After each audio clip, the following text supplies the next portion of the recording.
China's latest 5-year plan was published just last month, and it institutionalizes an audacious strategy for offensive decoupling. So in short, Beijing intends to decrease China's dependency on the world while making the world increasingly dependent on China, and then to use the resulting leverage to advance Beijing's authoritarian political aims around the globe.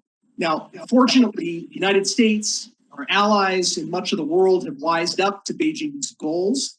The policy approaches of the Trump administration and the Biden administration really have more in common than not.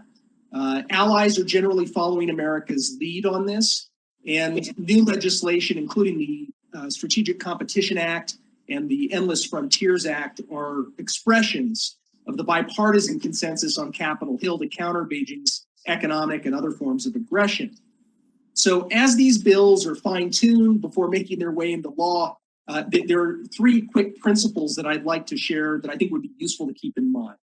First, in every budget that the United States adopts, in every bill that Congress introduces, and in every partnership that government and industry undertake, we should always ask first whether the new measures that we're considering increase our leverage in this competition or surrender leverage to our opponents in Beijing. Second, and related to the first principle, is the need to confront the reality that no U.S. counter-strategy is likely to succeed if it doesn't curtail the mighty flow of American capital into China's military-industrial complex. That somehow Wall Street missed the memo that Beijing is waging an existential fight whose objective is, quote, the eventual demise of capitalism and the ultimate victory of socialism, close quote. That's to quote Chairman Xi Jinping himself.